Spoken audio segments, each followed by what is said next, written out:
For the first time since late May, the Vermont Lake Monsters are in the heart of the Commonwealth to face off against the Worcester Bravehearts. The Monsters have been scary good this summer, but can the Hearts pull off a big win underneath the Friday night lights and get back to 500? It's Futures League Baseball right here on the Futures League Network. Hello everyone and welcome to Worcester. From up here in the broadcast booth, I'm Ben Clements. The Bravehearts are still winless this summer versus the Lake Monsters. Vermont has been on an absolute tear. Braden Cali rounding out the order. Here is Braden Lewis. He goes first pitch swinging, belts one into the left field corner. Malfance racing to third. He gets the wave home from Joe Galvin. Lewis into second. Malfance to the plate. No throw. Tie ball game in Worcester. 0-0 pitch into right field. What a fantastic piece of hitting from Contrascio. He slices it all the way back to the warning track. Will Kramer has already scored. Here comes Alan Carpenter, and sliding into third base is Cade Contrascio. Hebert's pitch to Klinkingbeard. Smash to left. That one's going way back. It's out of here. Cordell Klinkingbeard gets the Worcester fans on their feet. A grand slam for the Nebraska native, and all of a sudden, it's the Hearts who lead. A stare down from the Fairfield right-hander to Bordelon. 2-2 pitch. That one's over. Here comes the winning run. He slides across the plate, Superman style, and the Hearts walk it off. Tonight for Vermont, 0-1 pitch to Keating is killed to right field. That one's over towards the football scoreboard and gone. Ryan Keating clears the yard, pulls it over the right field fence.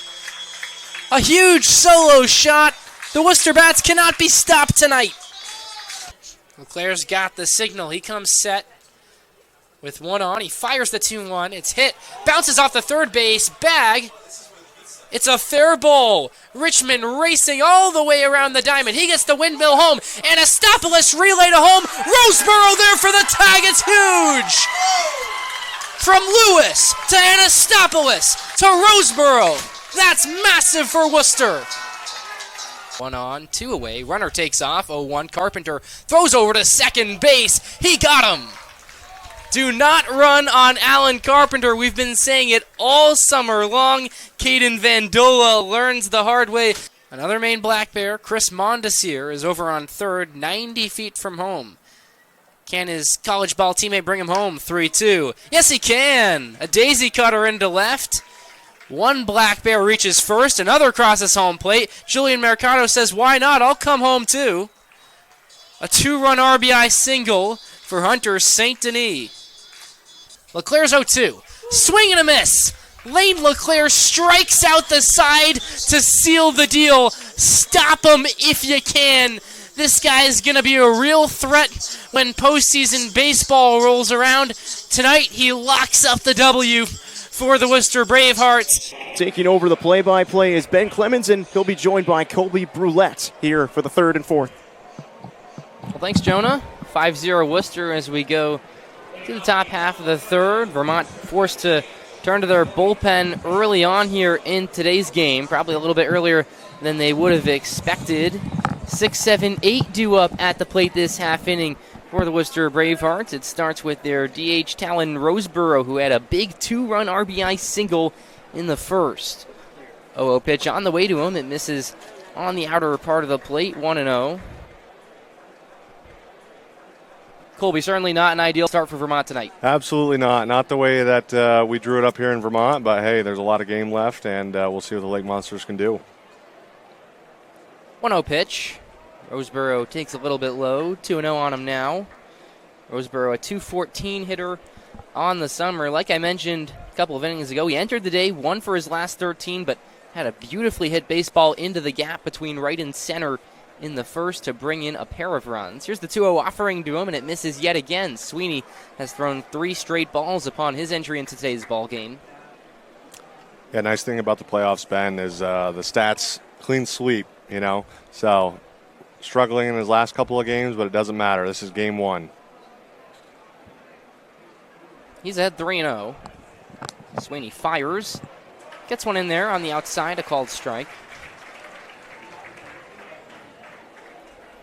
Roseboro had a tremendous start to his summer, was 5 for 15 with 3 RBIs in his first 4 games of the campaign. Then he fell off a little bit. Hitters count 3-1, the pitch. Way inside, that is ball 4.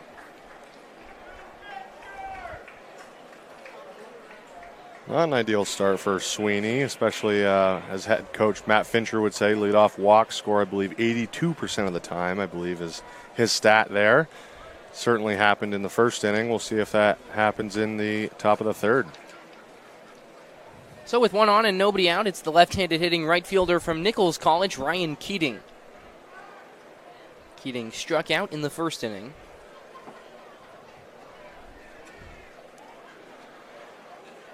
Sweeney awaiting his signal. He's got it. Keeping a close eye on Roseboro at first. He works out of the stretch and fires. Another miss down low. I was taking a look at the forecast before I hopped in here, and looks like we're going to be getting some rain pretty soon. So we'll see how that holds up with the pitching change for Vermont and see if they decide to stay with Allen on the mound for Worcester. Deep breath, and now the 1-0. Another miss. Yeah, rain has been an issue here at Centennial Field over the last couple of days. Of course, Worcester was here last Thursday and Friday for 2 games, and both of them were shortened because of the weather. And then there was some more rain on Saturday night in Vermont's regular season finale versus Nashua. 2-0 to Ryan Keating. There's a called strike. What a shame it was for Worcester last week. They came the full 4 hours up from Central Massachusetts and only played 12 innings of baseball across 2 games. Bravehearts head coach Joe Galvin said it really left a sour taste in the whole organization's mouth. 2-1.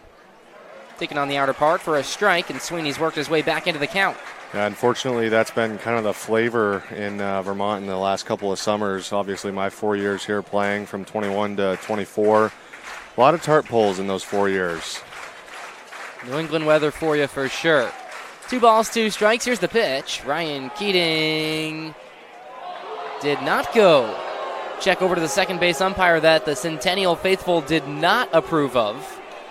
Yeah, it's one of those calls where umpire behind the pitcher's mound doesn't have the best angle on that. You would think playoffs they might have 4 umpires, but unfortunately we have 3 tonight and no swing there.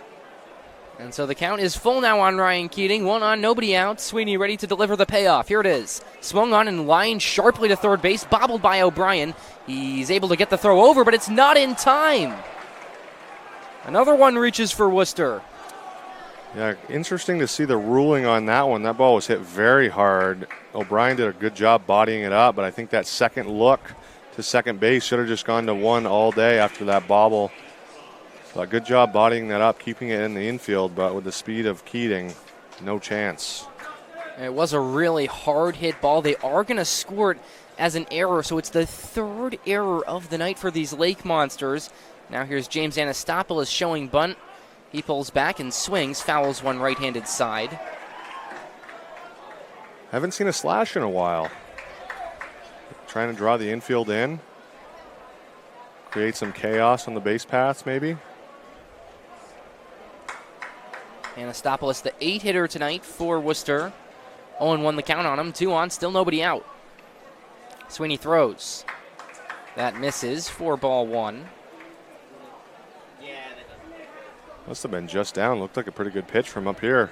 Maybe a little in. 1-1. Sweeney comes set. Checks over to second and fires. That ball is crushed to left field. Lopez going back to the track. It'll be close. It's out of here.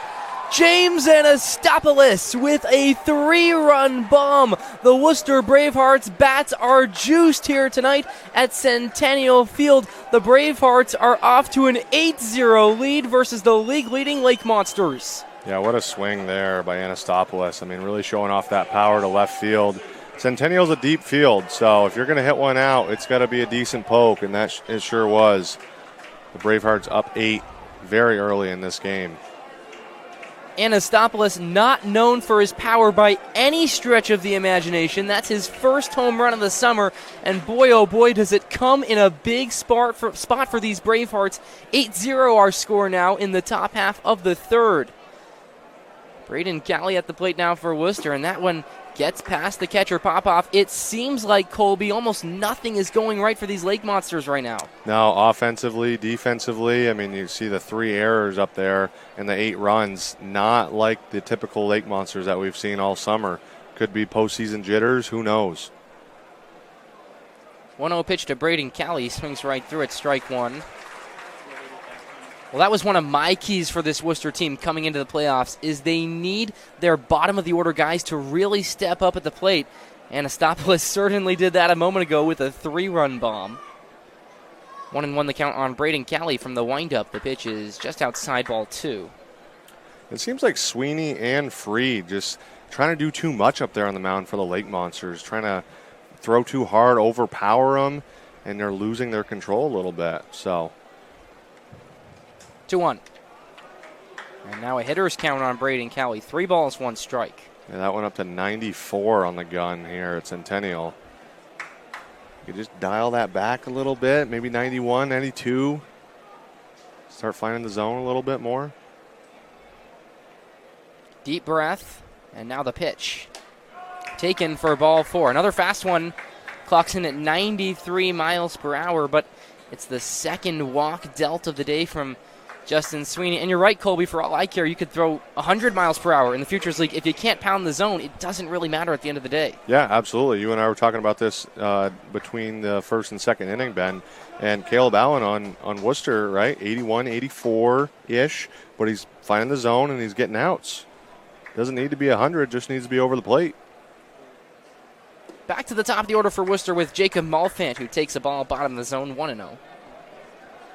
Malfant 1 for 1 today. He was walked in the first. He doubled in the second. We'll see what he can do here in the third. Already 3 runs this frame for Worcester after the Anastopoulos slam. 1-0.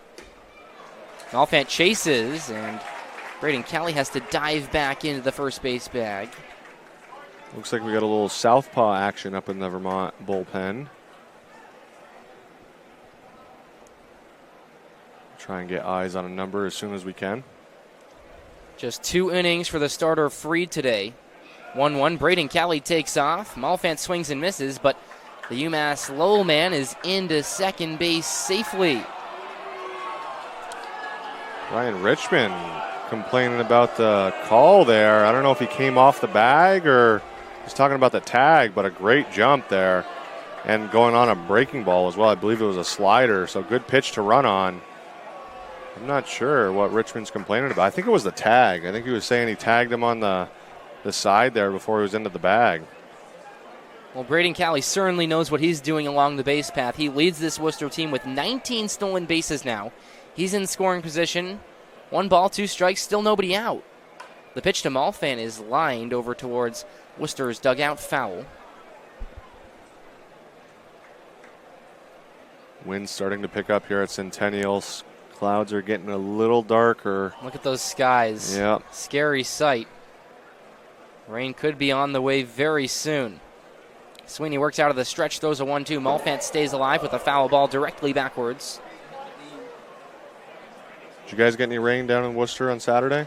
Yeah, there was some rain. Actually, the Bravehearts were taking on the Spinners Saturday night, and it was the 4th inning, and all of a sudden it was sunny all day. The clouds kind of came out of nowhere and overtook everything, but Bravehearts were able to finish that game just barely. The storm decided to go away at the last moment. 1-2, way inside, ball 2. Yeah, it's hardest I've ever seen it rain here in a while, and we've seen a lot of rain, obviously, as we mentioned earlier. But right. it was almost black skies at like 4 o'clock, and you knew it was going to come down hard, and it did. Caused the fireworks to delay, right. We had to pause the game mid-8th inning, and then chaos Monsters Saturday night finished here. it. Yeah. Here's a 2-2 offering, swung on and missed. Malfant chases one low in the dirt. That's the first out of the inning.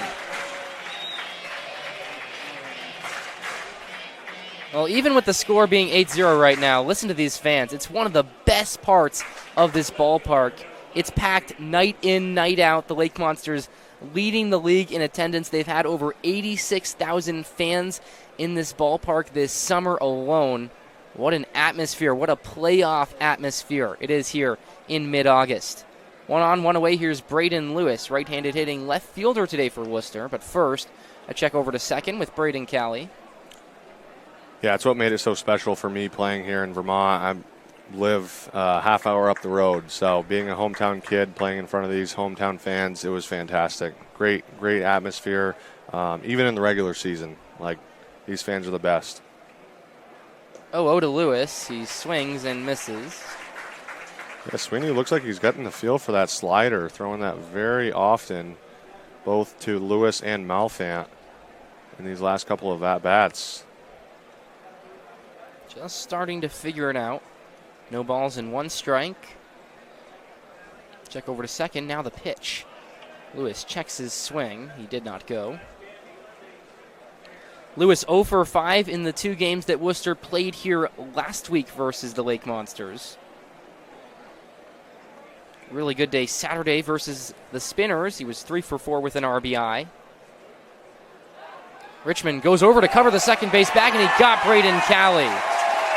That's a veteran at second base right there, Colby. Absolutely, and especially a little insider info. The second baseman or shortstop, whoever's covering the bag, will give the pitcher a number of looks. So it's on cue, it's on sync with a catcher glove drop, and well executed there by Brian Richmond.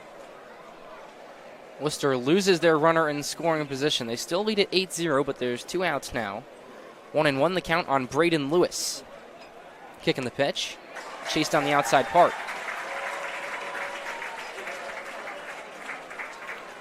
Chris Mondesir on deck for Worcester. We'll see if the Bravehearts can get to him.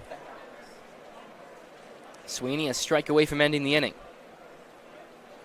Oh boy, he's shaking off Matt Fincher. I hope this ends up well for him. 1-2. Outside with a slider. Yeah, they might have a conversation about that pitch in the dugout after this inning. Centennial faithful getting behind their pitcher. 2 balls, 2 strikes, a deep breath, and now the pitch. In there on the inside corner for strike 3, a lovely breaking ball. Sweeney had a little bit of difficulty after coming into the game, allowed that 3-run homer to James Anastopoulos, but he strikes out the final 2 batters of the inning. It's 8-0. Worcester all over Vermont early on as we go to the bottom of the 3rd.